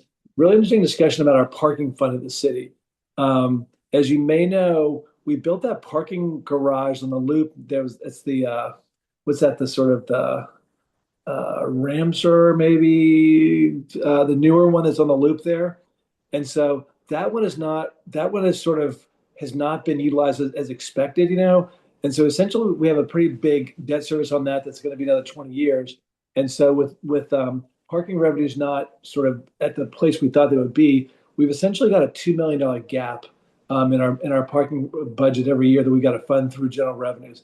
And so we had a good discussion today about where we want to go with parking. There's a big push on the part of some to provide a free hour during the weekday. I think Raleigh does a couple free hours, couple hours free to increase sort of visitors downtown, especially during the week, when where things have still been kind of quiet since COVID. So that's one way to increase economic vitality, but it's kind of going the wrong way with this $2 million gap we have in our parking budget. So there's a lot of discussion about that. And I brought up the fact that, in some ways we're in a bit of a odd situation where we're paying for fare-free buses, right? They all come downtown. At the same time, we're paying for parking that doesn't pay for itself. So had a good discussion there. I made the point that I'd love to see us think about, increasing our support for fare-free transit and thinking about trying to reduce car trips downtown. So not everyone agreed with me on that one. In some ways, you could argue we need to increase parking downtown to make it less attractive to drive down there and more attractive for transit. I don't think my colleagues were going for that. There was also discussion about, over time as these parking decks downtown begin to deteriorate, especially the one on Chapel Hill Road, do we replace that or essentially get rid of that when it's at the end of its useful life and build, parks, open space, housing or commercial development. So a lot of good discussion about the policy choices around our parking, which we've traditionally cities invested in parking, get people to drive cars downtown. But I think we need to think about newer ways to think about how we move around Durham, what our mobility options are, and trying to over time deprioritize just car trips downtown. So more to come on that, but it was kind of a rich policy discussion we had, and I'm sure again you all probably appreciate the ways we can incentivize not driving downtown all the time. Yes, Nathan. Was this discussion in a regular city council meeting or a work session? It was in the work session. So the manager is basically the manager's done more of this recently, which I think is really good to sort of say, here's something we're wrestling with because we got to figure out every year how do we get that $2 million to help support our parking fund. And so bringing in the council in to get a sense of where do we what direction y'all want to go long term. And I think it's a really healthy discussion. And there was definitely support for continuing to pilot some kind of, maybe 1 hour free parking during the weekdays to increase vitality downtown, recognizing that there are budget implications. There's also, as you all may know, we provide subsidies for low-income workers downtown to allow them to park because that can be a significant cost for folks who are working in restaurants and stuff. And so I think we're going to continue to watch that, see if we can expand it and market that better. Chris. Yeah, I actually have a direct recommendation because there's something that's been bugging me that I've been diving into, and it's very related to this. And I'm sad that I missed this conversation in the work session because I would have come with this. But there's a gravel lot across the street from me that's owned by the First Baptist Church. Um, and the interesting little facts about that, because it's a church, they don't pay property taxes, so we get no revenue from that. Um, the city actually entered into a lease agreement to actually start paying for that a few years back. So not only do we not get tax revenue, we actually pay for city employees to park in this gravel lot. The number of spaces is less than the free spaces during the workday at the deck that you're referring to. And so, just my wild harebrained idea is you could save a couple $100,000 a year by canceling that lease agreement and shifting the employees over. It doesn't cover the entirety of the gap, but that's a pretty good amount of savings. And combined with other initiatives to try to get paying customers in there, it could really help Yeah. close that gap. No, really good point, actually. And I'm trying to remember. I think I had a conversation with the manager about this. I think we currently have a contract with First Baptist for parking for city employees. I think we're, again, partly because we've got capacity on our own city-owned decks. I think we're ending that contract. And I seem to recall there was potentially some interest on the part of First Baptist or investors in actually like redeveloping that. So it's not just a service parking lot. So I think that's moving in that direction. I should say the other thing in our discussion today about parking downtown was that certainly a consensus on the council to over time get rid of city-owned service parking lots, like the one across from City Hall, which could be a much more attractive open space there by our public City Hall. Yeah, all good ideas. Yeah, I think you've got a lot of people here who have a lot of ideas on how to We don't need, yeah. make, yeah. So if you need to like soundboard anything, feel free to reach out to all of us. Oh, yeah, no, you had a good discussion. As that comes back to us, I'll definitely let you know if there's a chance for more public input. Okay. But I saw Chris posted something about land value tax. I think, like service parking lots kind of go like that's the very like the anathema to any kind of land value taxation. Or if you own that parking lot, you're just going to get taxed the hell out of yourself. So you got to do something more than just have a service parking lot. Right. Okay, great. Thanks. Thank you. Moving on to committee reports, Hannah with community engagement. So at our meeting, we talked a little bit about upcoming engagement opportunities. Shout out to all the folks who were able to join the holiday parade with Bike Durham and Bike Durham for providing bagels at the end of the parade. Very lovely. We talked through just some final logistics for end of year, and then we started thinking big for 2026. So two ideas we have in the cooker that are very much baking, not fully baked, but exciting. One, I don't know who's seen the PBS short film recently about Rails to Trails, but we're thinking about potentially doing a screening of that in support of Durham to Roxborough Rail Trail engagement and the downtown rail trail. More to come there. Lots of things to figure out. Other thing we talked about is thinking ahead to Bike Month for next year, potentially utilizing the bike-friendly business designation to do some outreach to local businesses and try and have them update their infrastructure to be a more bike-friendly business based on the categories from the American Association of Cyclists. We're still thinking ahead for 2026 priorities, but those are the big updates coming out of this month. Hey, Hannah, real quick on the screening, I think it's a great idea, really good idea. I'm also the city council liaison to the Carolina Theater, and that'd be a great place to watch that, But we definitely need to get in early because they have like their film program is actually increasingly like there's a lot of even first run films they're doing, as you may know. It's only one of two theaters left that shows movies in Durham, so we need to get in early. But I think I'm sure we can find a date with the theater because I think they'd love to host something like this. That is very serendipitous that you are that person. And so, yes, we will definitely reach out to you. Yeah, let's talk. Awesome, because we were definitely thinking about the Carolina Theater. All right, moving on to development review with Scott. Yes, thank you. So we had a small meeting this month. Just John Lawler and I were in attendance. Probably others were having holiday parties and so on. So we covered three cases, and then we talked a lot about the UDO edits that John will be covering in a report coming up.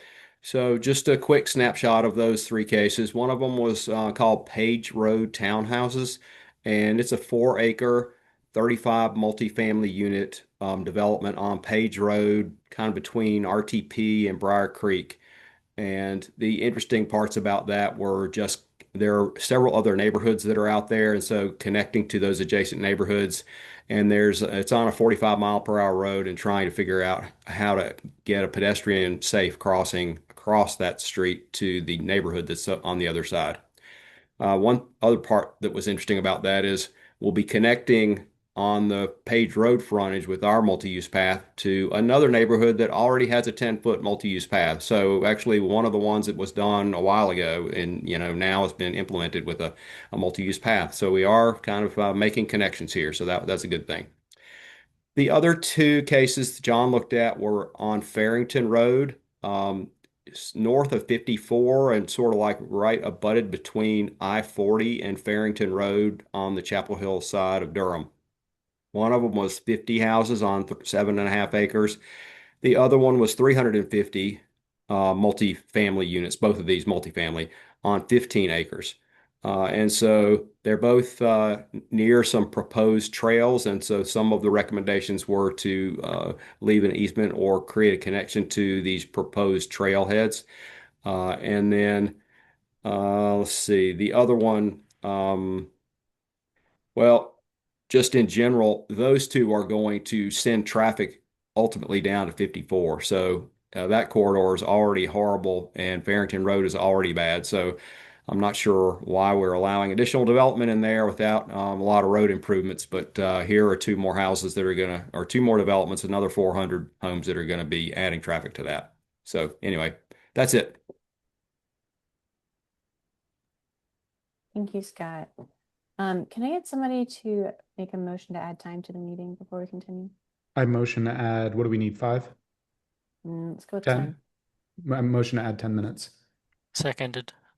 All right, moved by Chris, seconded by Nathan. All those in favor? Aye. Any opposed? Great, we've added 10 minutes. Okay, so Nathan, planning policy. Yeah, we basically just talked about the preliminary designs for the Roxborough Mangum two-way restoration. These plans are not plans. They're not even 25%. They are crude drawings on a Google Maps overlay. Is how I would describe them. But we still spent basically the whole meeting talking about them and what there's a lot of room to make a lot of pedestrian and cyclist improvements along basically the entire corridor for both roads. For example, the section near the library, Liberty, it's 60 some odd feet wide, and they currently are going to say that that's going to be 3 lanes going forward, which leaves us 27 feet of space to do stuff with. And so there's also other examples where like they had a very wide amount of road and they were just like, and we'll just have 2 lanes of traffic and nothing else here. And it's like, but what are you going to do with the other 12 feet? And so there was a lot of that. There was also a lot of weird. A lot of it was unclear, like how much of this is crude drawing and how much of this is genuine intent. Like their curb lines, it looked like they were going to do a lot of unnecessary curb cuts and waste millions of dollars widening curb radii. Um, and that didn't make sense to us. But then in other places, I don't know. It was just a lot of it was just unclear what is actual intent and what is just a crude preliminary drawing. But anyway, we talked about that, and we're compiling a list of questions basically and some comments to ask them and send to transportation by the end of this week. I'm having other people who were there compile it because I have 8 business days left to do a lot of work before the year ends for me. And so I will be staring at Excel all day, every day for the next 8 days, business days. So I don't have time. And then also our January meeting is what would have been on the 1st, which is of course a federal holiday. So it's been rescheduled to Tuesday, January 6th. And that's it. Great, thank you. And yeah, if anybody's available to help write up notes from that meeting this week, that would be great. Um, staying with Nathan, are there any Duke updates? Yes. No, not really. So what is his name? I don't know. The guy who's in charge of making Duke look pretty. I forget his official job title or department, like university Yeah. landscape architect, something like that. He came and he talked to the Duke alternative transportation group and gave us like a presentation on like they've updated their like bike walk stuff a little bit, and he like showed us like this is our intended plan to like update Campus Drive and make basically a multi-use path on one side of the street that should be hopefully about 12 feet wide so that they can have bicyclists like comfortably away from the buses. But that there is no specific pot of money for them to do that with. So if anyone on this call finds $2 million, you can get Campus Drive renamed for yourself and give it to them and they'll do good work. Otherwise, they're going to have to like slowly piecemeal this money together somehow.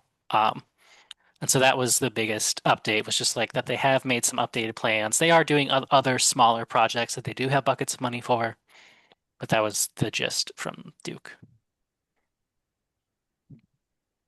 Nathan, I have one question for Duke, which is on Swift Avenue.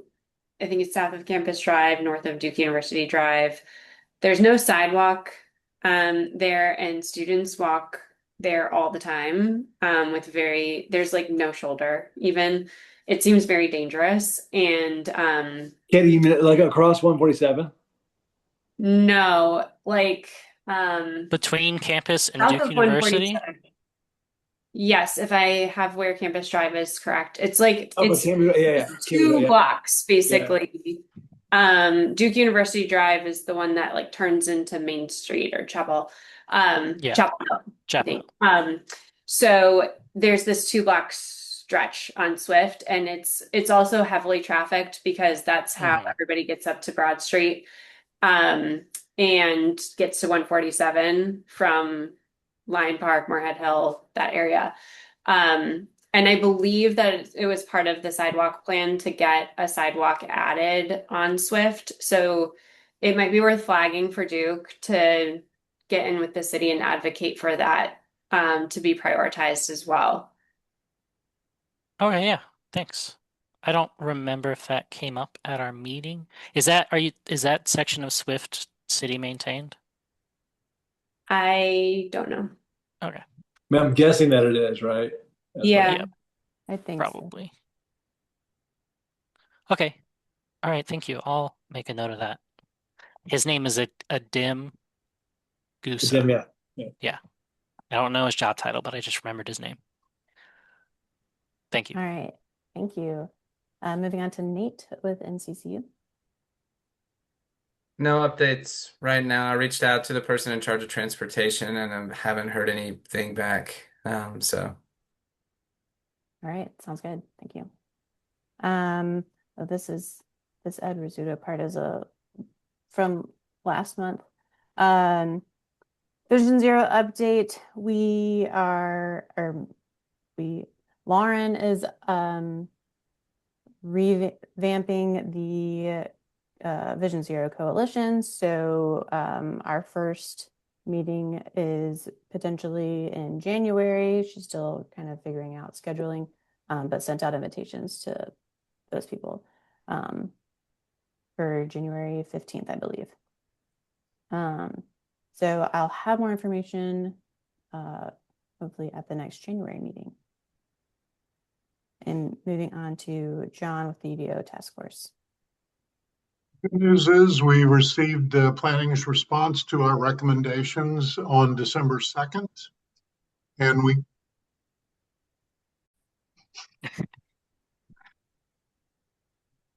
we got a lot of the things that we asked for.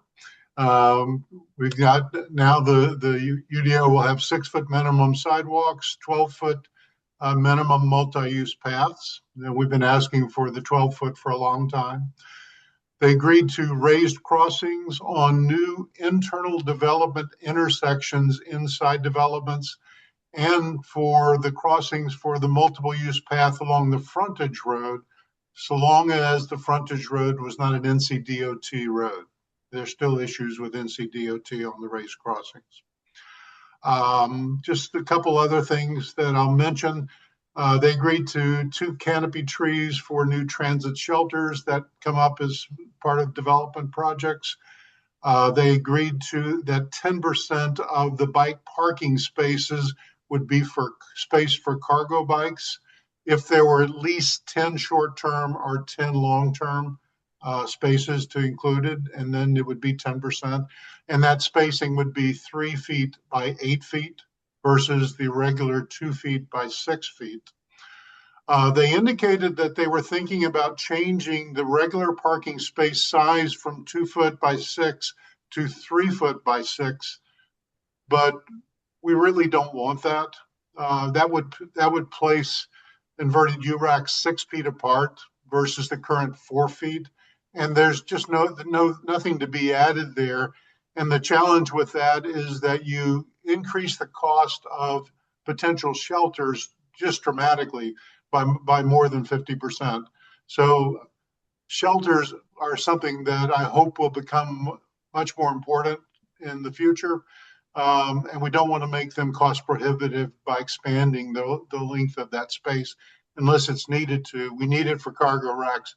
They have that concession. We don't need it for regular sizes. They've agreed to e-bike charging for 10% of the long-term bicycle storage spaces that are in developments. We did get a pushback on our bicycle parking recommendation write-up, and it was largely about the use of preferred bike racks in the terminology, and they indicated at least twice that that area need to be rewritten. So it has been rewritten. It's ready for submission.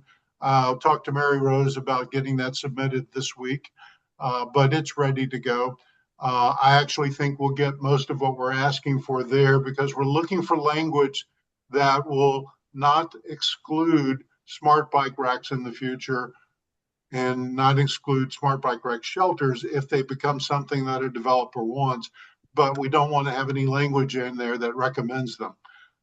So it's about how do you define the specification in a way that it doesn't exclude them, which is a problem today.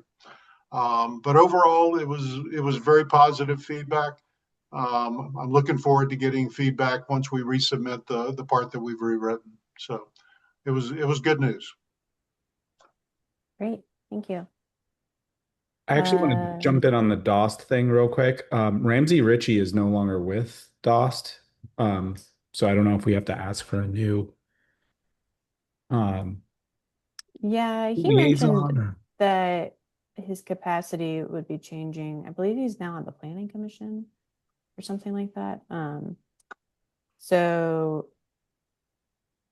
we'll figure out what we need to do there. I think in the past they've just shown up, or it's been somebody from our group who is the liaison. So if you want to be the DOS liaison, hit us up. Not on top of being vice chair. Well, just anybody else, anybody in general. And then you can give us information from their meetings. Bus rapid transit vision plan. Has there been any further updates, Scott or Ed? I don't think, no update for me. I don't think there's been anything else. Okay, great. Any questions for the liaisons? Great. Okay, so we'll move on to announcements. I want to give Ed an opportunity to highlight some of the things that he sent me earlier this week. Yeah, this is pretty cool. Last month, I talked about being part of a Vision Zero road safety audit with Lauren Grove and people from the Transportation Department, police, lots of folks. We went out to Holloway and NC 55 and took a look at a bunch of intersections. And a couple weeks later, we gathered at City Hall for a debriefing. And the discussion turned towards audible crosswalk signals, and the concept of audible countdown timers came up. Like there are, some signals have a visual countdown timer. You can cross the street and see it's going 13, 12, 11, 10. And I pointed out that's not very helpful for blind pedestrians. And someone mentioned there are beeps that go along with that. And anyway, the discussion sort of followed up, and I said it'd be great if we could hear 10, 9, 8, 7.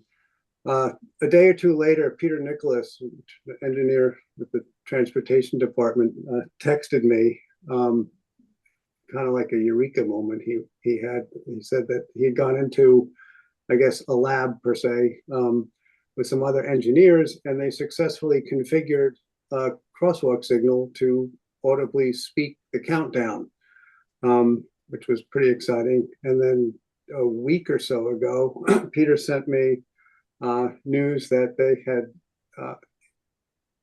installed the first crosswalk signal with an audible countdown timer at the corner of Irwin Road and Eye Care Drive, outside of the Duke Eye Center. And there's a little video clip I sent to Mary. I'm not sure if we have time to share that, but it's great. It's a great development. Apparently it didn't take a whole lot to do that, but blind people crossing at Duke Eye Center, which by the way was not one of the Vision Zero focused road safety audit intersections, but it's where they decided to initiate this audible countdown thing. There is, along with the visual countdown, there's now the numbers are being spoken for people who can't see the numbers, and it's just really helpful for blind people. Like when we're crossing an intersection, we're relying not just on the light turning green or the walk signal turning white. Blind people don't proceed when sighted people typically proceed. We're waiting an extra couple of seconds just to kind of listen, to really get that level of confidence up that it is really our time to go. And to have that audible countdown timer is really a helpful addition. So who knows where it'll go, but hopefully, since it seemed to not be terribly complicated or costly, the city can start reconfiguring those at other intersections, and it's just pretty exciting development that came out of the Vision Zero thing as a sort of unintended consequence of these road safety audits. Yeah, I think that's awesome. I just forwarded your video to the rest of BPAC so everybody can watch it on their own time. Were there any other announcements aside from just we'll send out some more follow-up information about the retreat and lunch, etc. Yeah, I've been working on the helmet initiative reporting. So that was something that this past year, Hannah and the Community Engagement Committee and all of BPAC essentially got the helmets for youth, and right now having to do the report to show how those were used. So trying to collect pictures for that, and I have to submit that this week because it is due by the end of this year. So that's kind of an update on y'all's part. And then I had emphasized earlier about the annual report of the chairs, but anyone else on the commission who has pictures or even wins, like what Ed was just saying, like those are all things we want to highlight. And if anyone has anything to be able to share and highlight in this annual report, like definitely send it to us so it can be included, because there's a lot of really great things happening. And I don't know all of what y'all are doing, and I don't know if Hannah or Nate or Scott know everything either. So please do share. Great, sounds good. And I will mention that we did include the video, or not the video, but that the crosswalk was updated there. I did put that in the report. Okay, well, thank you all for attending tonight's meeting. I hope you all have a great holiday season and look out for some more retreat information from us. Okay, great. Have a Thank good night, you. everyone. Have a great night. Good night. Thanks, all. Sure, Happy good holidays. night.